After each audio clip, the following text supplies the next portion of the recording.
Vous êtes consacrés et saints. On commence notre voyage avec 1 Corinthiens chapitre 1, versets 1 à 5, que je vais lire dans la traduction NBS tout de suite.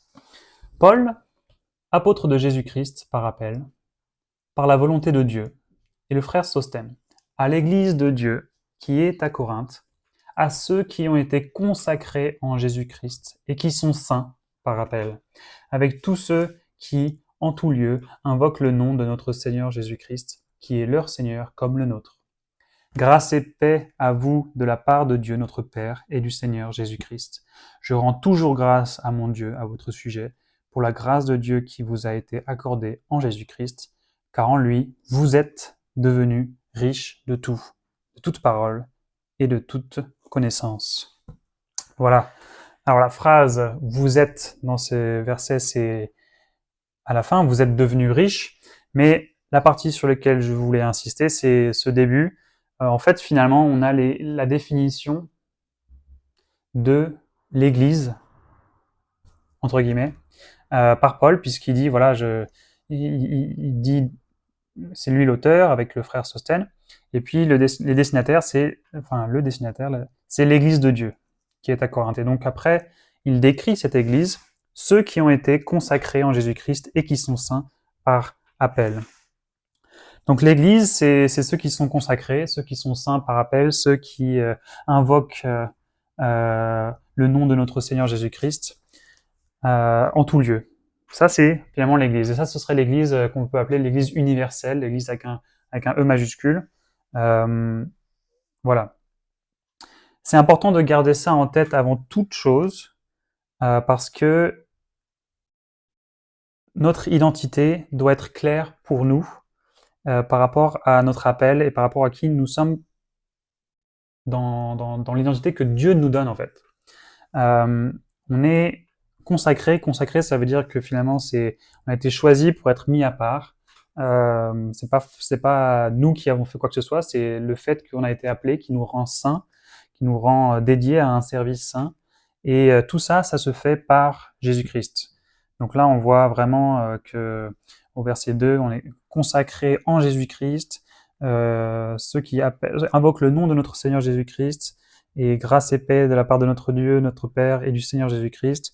Et puis vous avez été accordé la grâce de Dieu qui vous a été accordée en Jésus-Christ, etc. Donc c'est vraiment, tout est fondé sur Jésus-Christ. Et Paul commence cette lettre par en fait rappeler aux Corinthiens qui ils sont et d'où vient cette identité. Et qui ils sont et nous sommes du coup l'Église, c'est-à-dire ceux qui sont consacrés et qui sont saints par appel. Tout ça grâce à Dieu, grâce à Jésus-Christ. Et voilà ce qui fait notre identité, voilà ce qui a fait que nous sommes maintenant riches en tout, en toute parole, en toute connaissance. Et pourquoi est-ce que on insiste là-dessus, avant de parler d'autres choses dans un Corinthien? Parce que si vous avez lu un Corinthien, peut-être vous vous rappelez à quel point Paul est strict, il est dur avec les Corinthiens, il les reprend vraiment durement, il va vraiment adresser des problèmes graves. Il y a voilà, il adresse une situation particulière d'un conduite sexuelle, il adresse des situations euh, de, de conflits dans l'église, de division, plein de différentes choses. Et ça, il va en parler dans les chapitres qui suivent, mais il commence par les appeler par qui ils sont, et il les rappelle, voilà, vous êtes saints. Donc malgré toutes les choses que nous, lecteurs, on sait qui vont venir, l'Église à Corinthe est sainte. Tout ça parce ils sont riches de tout, ils ont tout reçu de Jésus-Christ. Et c'est pareil pour nous. C'est pareil pour nous, nous avons été appelés par Jésus et nous sommes sous la grâce. C'est notre identité, c'est celle aussi des autres. Donc c'est celle qui doit nous rassurer, qui doit nous guider, qui doit enfin, on doit se rappeler régulièrement qui nous sommes sous la grâce, que nous avons été rachetés, que maintenant ce n'est plus nous qui vivons, mais c'est Jésus qui vit en nous. Et on doit se rappeler aussi que c'est le cas de nos frères et sœurs quand on se réunit en église.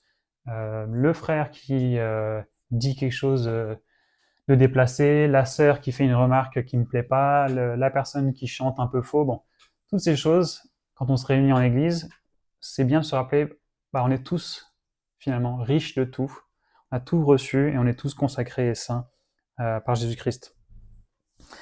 Donc c'est une attitude qu'il faut avoir, c'est une identité qu'il faut avoir ancrée en soi. Il faut vraiment que chacun et chacune d'entre nous, et puis nous aussi en tant que groupe, on est vraiment médité, on est assimilé le fait que voilà, on a été mis à part, on a été consacré, on est saint par appel, on a été appelé. Ce qui fait que maintenant notre identité, c'est ça avant tout ça par Jésus-Christ. Et donc voilà, c'est juste ça finalement la première idée, c'est que l'Église, c'est la communauté de tous les saints qui sont appelés, qui sont saints par la grâce de Dieu. Donc on est tous des disciples de Jésus, ce qui veut dire que nous sommes tous finalement rachetés, et saints par appel. Donc avant toute chose, avant tout ce que nous faisons, avant nos actions, nos décisions, le choix d'organisation, les positions, peut-être les titres, les rôles, avant tout ça, il y a notre identité en Christ et notre identité sous la grâce qui fait qui nous sommes.